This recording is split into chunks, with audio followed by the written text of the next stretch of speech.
മനുഷ്യക്കടത്തിൽ കുടുങ്ങിയ ശരത് പ്രദീപിന് മോചനം. കോട്ടയം ചങ്ങനാശ്ശേരി സ്വദേശിയാണ് മോചിതനായ ശരത് പ്രദീപ്.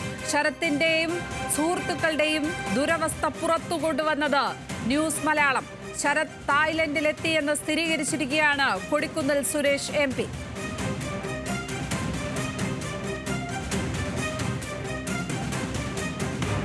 നിരന്തരം എംബസിയുമായിട്ട് അവിടുത്തെ മ്യാൻമാർ എംബസിയുമായിട്ട് നമ്മൾ നിരന്തരം ബന്ധപ്പെടുന്നുണ്ട്. നമ്മൾ അപ്പോഴപ്പോഴുള്ള വിവരങ്ങൾ അപ്ഡേറ്റ് ചെയ്ത് അവരെ അറിയിക്കുന്നുണ്ട്. അവർ ചെയ്യുന്ന കാര്യങ്ങളൊക്കെ തന്നെ അവരും നമ്മളെ അറിയിക്കുന്നുണ്ട്. ശരത് പ്രദീപ് ഇപ്പോൾ തന്നെ സുരക്ഷിതമായി അവിടുന്ന് മ്യാൻമാറിൽ നിന്ന് തായ്ലൻഡിലേക്ക് വന്നിട്ടുണ്ട്. തായ്ലൻഡിൽ വന്ന് നമ്മുടെ എംബസിയുടെ കസ്റ്റഡിയിലായിട്ടുണ്ട്. പൂർണ്ണമായും സുരക്ഷിതമായി തന്നെ അവരുടെ കസ്റ്റഡിയിലുണ്ട്. അവരെ നാട്ടിലെത്തിക്കാൻ വേണ്ടിയുള്ള ബാക്കി പ്രോസസ്സുകൾ നടന്നു വരികയാണെന്ന് എംബസി അറിയിച്ചിട്ടുണ്ട്.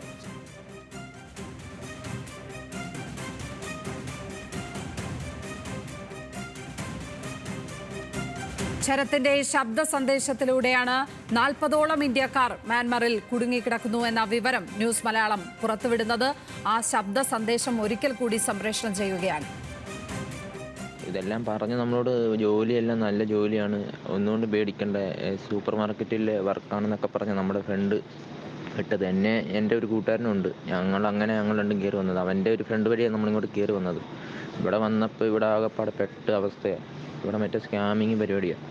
പിന്നെ എന്ത് ചെയ്യണമെന്നൊരു പിടുത്തമില്ല. അപ്പം എൻ്റെ കൂടെ ഉള്ളവരെ കാര്യം എനിക്കറിയത്തില്ല. അമ്മമാർ ഒരു 6 പേരുണ്ട് ഓൾറെഡി, അത് ഹിന്ദിക്കാരാണ്. അപ്പം ഇതുപോലെ തന്നെ അമ്മമാരും പെട്ട് നിൽക്കുവാണ്. അപ്പോൾ റൂമിൽ തന്നെ ഞങ്ങൾ ഒരുമിച്ച് ഒരു കമ്പനി പറയുന്ന പൈസ കൊടുത്തില്ലെങ്കിൽ നിങ്ങളെ വിടത്തില്ല, പൈസ തന്നു കഴിഞ്ഞാൽ നിങ്ങൾക്ക് പോകാമെന്നാണ് പറയുന്നത്. അത് 3-4 ലക്ഷം രൂപയാണ് അവർ ചോദിക്കുന്നത്. അപ്പം ഞങ്ങൾ പറഞ്ഞ പൈസ ഇല്ലാത്തതുകൊണ്ട് ഞങ്ങളെ അവർ ഒരു കറണ്ടും വെള്ളമൊന്നും ഇല്ലാത്തൊരു റൂമിനെ അങ്ങോട്ട് മാറ്റിയേക്കും.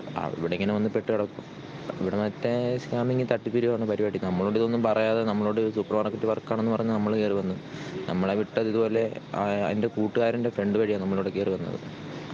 അവൾ പറഞ്ഞ ഇതുപോലെ നല്ല പണിയാ, എന്തെങ്കിലും കുഴപ്പമുണ്ടെങ്കിൽ അവൾ നാട്ടിൽ എത്തിക്കും എന്നൊക്കെ പറഞ്ഞിട്ട് അവളിപ്പം നമ്മളോട് ഒരു ബന്ധമില്ലാത്ത രീതിയായി. കൂടുതൽ വിവരങ്ങളുമായി കൊല്ലത്ത് നിന്ന് ഷമീർ അബ്ദുൾ ചേരുന്നു. ഷമീർ, മുമ്പ് പലപ്പോഴും പറഞ്ഞിട്ടുള്ളതുപോലെ മാധ്യമപ്രവർത്തകർ എന്ന നിലയ്ക്ക് അഭിമാനം തോന്നുന്ന മറ്റൊരു മുഹൂർത്തം കൂടിയാണ് വന്നു ചേർന്നിരിക്കുന്നത്. നമ്മൾ പുറത്തു കൊണ്ടുവന്ന ഒരു വാർത്ത, അതിപ്പോൾ അതുവഴി മോചനം സാധ്യമാവുകയാണ് അന്യദേശത്ത് കുടുങ്ങിപ്പോയ ഒരാൾക്ക്. ഈ മോചനത്തിലേക്ക് കാര്യങ്ങൾ എത്തിയത് എങ്ങനെയാണ്? ഈ വാർത്തയുടെ മറ്റ് വിശദാംശങ്ങൾ, ഒപ്പം ഇനി എത്ര പേർ മ്യാൻമാറിൽ ഇതുപോലെ കുടുങ്ങിക്കിടക്കുന്നുണ്ട് എന്നാണ് നമുക്കറിയാൻ കഴിയുന്നത് ഷമീർ?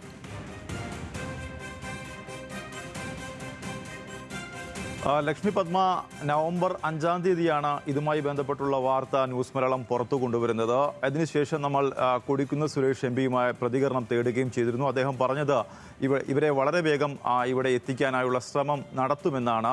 ഇന്നിപ്പോൾ 22-ാം തീയതി എത്തുമ്പോഴേക്കും ശരത് പ്രദീപ് മോചിതനാവുകയാണ്. ഇവരെ ഒരു ഏജൻസി, കൊച്ചിയിലെ ഒരു ഏജൻസി തട്ടിപ്പിലൂടെ ഇവരെ ദുബായിക്ക് കൊണ്ടുപോകാമെന്ന് പറഞ്ഞാണ് ആദ്യം സമീപിക്കുന്നത്. 2 പേരാണ്. ഒരു അഗസ്റ്റിൻ പ്രദീപ്, എളമക്കര സ്വദേശി അഗസ്റ്റിൻ പ്രദീപ്, അതുപോലെ ചങ്ങനാശ്ശേരി സ്വദേശി ശരത്ത് തുടങ്ങിയവരാണ് ഇത്തരത്തിൽ ഈ ഒരു തട്ടിപ്പിന് ഇരയായത്. അഗസ്റ്റിൻ ഇനിയും മോചിതനായിട്ടില്ല. അവരുടെ കുടുംബം ഇപ്പോഴും ആശങ്കയിലാണ്. പക്ഷേ ശരത്തിൻ്റെ മോചനം വളരെ വേഗം സാധ്യമായിരിക്കുന്നു. അത് എംബസിയുടെ ഇടപെടൽ മൂലമാണ് അത്തരത്തിൽ ഒരു വലിയ സ്കാമിംഗ് സെൻറ്ററിൽ നിന്നും മോചിതനാകുന്നത്. അതായത് മ്യാൻമാറിലെ മെയ്വാടി പ്രവിശ്യയിൽ അന്താരാഷ്ട്ര സൈബർ തട്ടിപ്പ് നടത്തുന്ന ഒരു പ്രധാനപ്പെട്ട കേന്ദ്രമാണ്. അവിടേക്ക് ആർക്കും തന്നെ കടന്നു ചെല്ലാൻ കഴിയില്ല. അത്രത്തോളം ആയുധധാരികളായുള്ള ആളുകൾ ആ പ്രവിൻസിലുണ്ട്. അതുകൊണ്ട് തന്നെ തായ്ലൻഡ് ഗവൺമെൻറ്റിനും മ്യാൻമാർ ഗവൺമെൻറ്റും ഇത്തരത്തിൽ ആ പ്രദേശത്തേക്ക് വളരെ വേഗത്തിൽ കടന്നു ചെല്ലാൻ കഴിയുകയുമില്ല. അന്താരാഷ്ട്ര മാധ്യമങ്ങളൊക്കെ തന്നെ ഈ ഒരു മേഖലയെക്കുറിച്ച് റിപ്പോർട്ട് ചെയ്യുകയും ചെയ്തിട്ടുണ്ട്. ഇവിടെയാണ് ലോകത്തിൻ്റെ വിവിധ ഭാഗങ്ങളിൽ നിന്ന് ആളുകളെ എത്തിച്ചുകൊണ്ട് ഇവരെ സൈബർ തട്ടിപ്പിനായി ഉപയോഗിക്കുന്നു. അതായത് തടങ്കലിലിട്ടുകൊണ്ട് ആളുകളെ സൈബർ തട്ടിപ്പിനായി ഉപയോഗിക്കുന്ന ഒരു മേഖല. ഇത്തരത്തിൽ തട്ടിപ്പിന് വഴങ്ങിയില്ലെങ്കിൽ ഗുരുതരമായി പരിക്കേൽപ്പിക്കുക തുടങ്ങിയ കാര്യങ്ങളൊക്കെ തന്നെ ന്യൂസ് മലയാളം പുറത്തു കൊണ്ടുവന്നു. ഈ പരിക്കേൽപ്പിക്കുന്ന ദൃശ്യങ്ങൾ ഉൾപ്പെടെ നമ്മൾ കഴിഞ്ഞ ദിവസങ്ങളിൽ സംപ്രേഷണം ചെയ്തു. എന്തായാലും ഈ വിഷയം ഇപ്പോൾ 38 ഇന്ത്യക്കാരാണ് ഇനി ബാക്കിയുള്ളത്. അതായത് ഇനി രാഹുൽ എന്ന് പറഞ്ഞ എളമക്കര സ്വദേശി മലയാളി ഒരാൾ മാത്രമാണ് ഇനി ഉള്ളത്. ബാക്കിയുള്ളത് ഇന്ത്യയുടെ വിവിധ ഭാഗങ്ങളിലുള്ള ആളുകളാണ്. ഇവരെ പുറത്തേക്ക് എത്തിക്കുക എന്നത് വളരെ ദുഷ്കരമായ ഒരു ദൗത്യമാണെന്ന് തന്നെ ആദ്യഘട്ടത്തിൽ തന്നെ പറയുകയും ചെയ്തു. എന്തായാലും അന്താരാഷ്ട്ര തലത്തിൽ ഇതൊരു ഇടപെടൽ നടക്കുന്നു. ഇന്ത്യൻ എംബസി വളരെ കാര്യക്ഷമമായി ഈ വിഷയത്തിൽ ഇടപെട്ടു. ശരത് പ്രദീപിൻ്റെ കേസിൽ എല്ലാ ദിവസവും നമ്മൾ അപ്ഡേറ്റ് തിരക്കുമായിരുന്നു. അതും കൊടിക്കുന്നിൽ സുരേഷ് എം പിയുടെ ഓഫീസുമായി ബന്ധപ്പെടുമായിരുന്നു. അത്തരത്തിൽ എം പിയുടെ ഓഫീസ് കൃത്യമായി നടത്തിയ ഒരു ഇടപെടൽ, നമ്മളുടെ ഫോളോ അപ്പ്, ഇതെല്ലാം കൂടി ഒരുമിച്ചായപ്പോൾ തന്നെ ഇയാളെ കഴിഞ്ഞ ദിവസം ഇത്തരത്തിൽ മേവാടി പ്രവിശ്യയിൽ നിന്നും ഇത്തരത്തിൽ തായ്ലൻഡ് ബോർഡറിലേക്ക് എത്തിക്കുകയും അവിടെ വെച്ച് തായ്ലൻഡ് പോലീസ് ഇദ്ദേഹത്തെ പിടികൂടുകയും ചെയ്തു, ശരത്തിനെ പിടികൂടുകയും ചെയ്തു. ആ സാഹചര്യം വിസ കാലാവധി കഴിഞ്ഞുകൊണ്ടാണ് പിടികൂടിയത്. എന്തായാലും എംബസി അന്നേ ദിവസം തന്നെ ഇത്തരത്തിൽ പിടികൂടിയെന്ന മ്യാൻമാറിൽ നിന്നും ഇവരുടെ കുടുംബം ചങ്ങനാശ്ശേരിയിൽ നിന്നും ഇവരുടെ കുടുംബം നമ്മളെ അറിയിക്കുകയും ചെയ്തു. തുടർന്ന് നമ്മൾ അപ്പോൾ തന്നെ എം പിയുടെ ഓഫീസിന് വിവരം അറിയിച്ചു. അപ്പോൾ തന്നെ എംബസി ഇടപെടുകയും ഇത്തരത്തിൽ ശരത് പ്രദീപിനെ എന്നൊരാളെ അന്താരാഷ്ട്ര ചാനലിൽ വെച്ച് പിടികൂടിയിട്ടുണ്ടോ എന്ന് എംബസി അന്വേഷിക്കുകയും ചെയ്തു. പിന്നീട് അവിടുത്തെ നിയമ നടപടികൾക്കായി കോടതിയിൽ ഹാജരാക്കി. ഇതിനുശേഷം ഇപ്പോൾ ശരത് പ്രദീപ് ഉള്ളത് അന്താരാഷ്ട്ര, അതായത് വിസാലംഘനം നടത്തിയതിന് വേണ്ടി വിസാലംഘനം നടത്തിയ ആളുകളെ പാർപ്പിക്കുന്ന ഒരു ഏജൻസിയുടെ കയ്യിലാണുള്ളത്. പക്ഷേ ഇന്ത്യൻ എംബസിയുടെ പൂർണ്ണമായ കൺട്രോളിലാണ് ശരത് പ്രദീപ് ഇപ്പോഴുള്ളത്. എന്തായാലും ശരത് പ്രദീപിനെ വരും ദിവസങ്ങളിൽ ഇനി കൂടിപ്പോയാൽ 2-3 ദിവസത്തിനുള്ളിൽ തന്നെ നെടുമ്പാശ്ശേരി വഴി നാട്ടിലെത്തിക്കും എന്നാണ് ഇപ്പോൾ അറിയുന്നത്. എന്തായാലും എംബസിയുടെ കൺട്രോളിലാണ് ഇപ്പോൾ ആ ഒരു സൈബർ സങ്കേതത്തിൽ നിന്നും ഇപ്പോൾ ശരത് പ്രദീപ് ഉള്ളത്. സുരക്ഷിതമായി തായ്ലൻഡിൽ തന്നെ ശരത് പ്രദീപ് ഉണ്ട് എന്ന് കൊടിക്കുന്നിൽ സുരേഷ് എം പി സ്ഥിരീകരിക്കുകയും അത് ഇന്ത്യൻ എംബസി സ്ഥിരീകരിക്കുന്നുള്ള ഇമെയിൽ സന്ദേശം നമുക്ക് നൽകുകയും ചെയ്തിട്ടുണ്ട്. ഇനിയുള്ള ഏറ്റവും പ്രധാനപ്പെട്ട ദൗത്യം ഒരു മലയാളി കൂടി ഉണ്ട്. അത് അഗസ്റ്റിനാണ്, അഗസ്റ്റിൻ രാഹുൽ. അഗസ്റ്റിൻ രാഹുലിൻ്റെ മോചനം ഇനിയും സാധ്യമായിട്ടില്ല.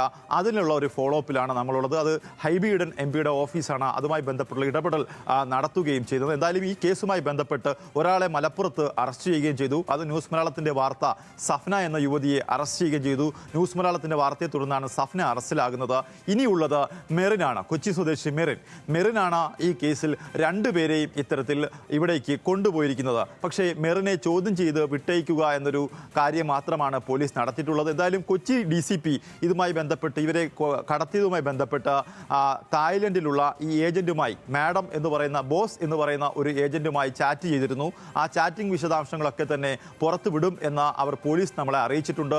എന്തായാലും അഗസ്റ്റിൻ്റെ കുടുംബം ഇപ്പോഴും ആശങ്കയിലാണ്. ബാക്കിയുള്ള ഇന്ത്യക്കാരെ പുറത്തു കൊണ്ടുവന്ന വിഷയം വരുന്ന ശീതകാല പാർലമെന്റിൽ ഉന്നയിക്കാൻ കൊടിക്കുന്നിൽ സുരേഷ് എം പി തയ്യാറായിരിക്കുന്നു. അതിനുള്ള എല്ലാ സാധനവും ലോക്സഭയിൽ അതുമായി ബന്ധപ്പെട്ടുള്ള വിഷയം ഉന്നയിക്കും. ന്യൂസ് മലയാളം വാർത്ത ഉൾപ്പെടെയുള്ളവ ഉപയോഗിച്ചുകൊണ്ട് തന്നെ പാർലമെന്റിൽ ഈ വിഷയം ഉന്നയിക്കുമെന്നും എം പി അറിയിക്കുന്നു. മുഴുവൻ ഇന്ത്യക്കാരുടെയും മോചനത്തിന് വേണ്ടി ശ്രമിക്കുമെന്നും കൊടിക്കുന്നിൽ സുരേഷ് എം പി ഉറപ്പ് നൽകുകയും ചെയ്യുന്നു. ലക്ഷ്മി പത്മ. ഷമീർ, ഈ വാർത്തയുടെ മറ്റു വിശദാംശങ്ങളിലേക്ക് പോയാൽ എപ്പോഴാണ് ഇവർ മ്യാൻമാറിലേക്ക് എത്തിച്ചേരുന്നത്? എന്നാണ് നമ്മൾ ഈ വാർത്ത റിപ്പോർട്ട് ചെയ്യുന്നത്? ഇപ്പോൾ അവിടെ കുടുങ്ങിക്കിടക്കുന്നവരിൽ രാഹുൽ അഗസ്റ്റിനടക്കം എത്ര ഇന്ത്യക്കാരാണ് ഉള്ളത്? നേരത്തെ ആ നമ്പർ പറഞ്ഞിരുന്നു ഷമീർ, എങ്കിലും കുറച്ചുകൂടി വ്യക്തതയ്ക്കായി എത്ര പേരാണ് ഇനിയുള്ളത്?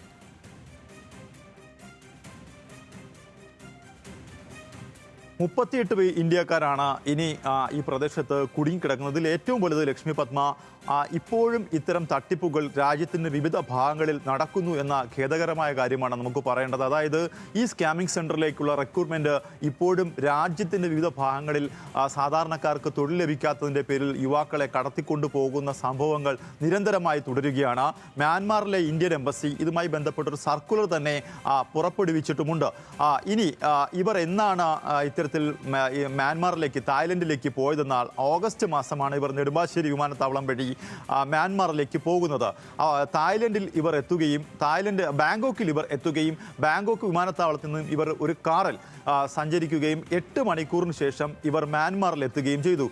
പക്ഷേ ഇവർ അറിയുന്നില്ല തായ്ലൻഡിൽ നിന്ന് മ്യാൻമാറിലെത്തിയ വിവരവും ഇത്തരത്തിലുള്ള തട്ടിപ്പ് കേന്ദ്രത്തിലാണ് ഇവർ എത്തിയതെന്നുള്ള വിവരവും ഇവർ അറിയുന്നില്ല. പക്ഷേ ഇവരെ ഒരു നദിക്കരയ്ക്കും അപ്പുറം നമ്മൾ ആ ദൃശ്യങ്ങളൊക്കെ തന്നെ ആ ദിവസങ്ങളിലൊക്കെ തന്നെ നമ്മൾ സംപ്രേഷണം ചെയ്തതാണ്. ഒരു പ്രത്യേക പ്രൊവിൻസ് ഉണ്ടാക്കി അവിടെയാണ് ഈ തട്ടിപ്പ് നടന്നത്. ആ പ്രദേശത്തേക്ക് കൊണ്ടുപോവുകയും കമ്പ്യൂട്ടർ അറിഞ്ഞുകൂടാ എന്ന് പറഞ്ഞു കഴിഞ്ഞാൽ ക്രൂരമായി മർദ്ദിക്കുകയും ചെയ്യും. അങ്ങനെ ശരത്തിന് ഇത്തരത്തിൽ സിസ്റ്റം ഉപയോഗിച്ച് അത്ര പരിചയമില്ല എന്ന് പറഞ്ഞ തുടർന്ന് ഇരുട്ടുമുറിയിൽ ശരത് പ്രദീപിനെ ഭക്ഷണം പോലും കൊടുക്കാതെ പൂട്ടിയിടുന്ന ഒരു സാഹചര്യമുണ്ടായി. അതൊക്കെ തന്നെ നമ്മൾ കഴിഞ്ഞ ദിവസങ്ങളിൽ റിപ്പോർട്ട് ചെയ്ത സംഭവങ്ങളാണ്.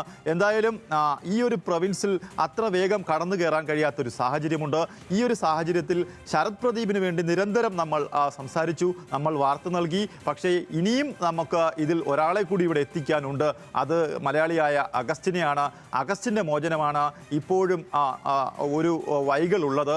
അതിലെന്തായാലും ഇടപെടൽ തുടരും. പാർലമെൻറ്റിൽ വരുന്ന 25-ാം തീയതി പാർലമെൻറ്റ് ചേരും. പാർലമെൻറ്റിൽ ഈ വിഷയം വരും. ഇതൊക്കെ തന്നെ നമുക്ക് പ്രതീക്ഷ നൽകുന്നുണ്ട്. എന്തായാലും വിദേശകാര്യമന്ത്രിയെ വേണമെങ്കിൽ നേരിൽ കണ്ട് തന്നെ വിഷയത്തിൻ്റെ ഗൗരവം മനസ്സിലാക്കി കൊടുക്കും എന്നാണ് കൊടിക്കുന്നിൽ സുരേഷ് എം പി പറയുന്നത്. പക്ഷേ ഇപ്പോഴും ഈ റിക്രൂട്ട്മെൻറ്റ് രാജ്യത്തിൻ്റെ വിവിധ ഭാഗങ്ങളിൽ നടക്കുന്നു എന്ന ഖേദകരമായ വസ്തുത പറയാതിരിക്കാൻ വയ്യ.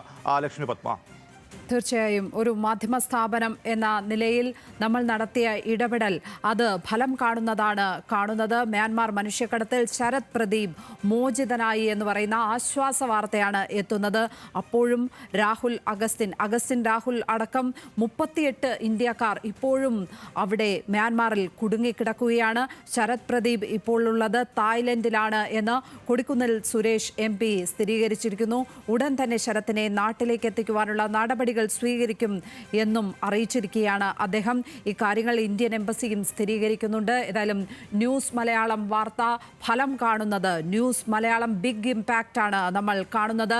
ശരത് പ്രദീപ് മോചിതനായിരിക്കുന്നു. വിശദാംശങ്ങൾ നൽകുകയായിരുന്നു കൊല്ലത്ത് നിന്ന് ഷമീർ അബ്ദുൾ.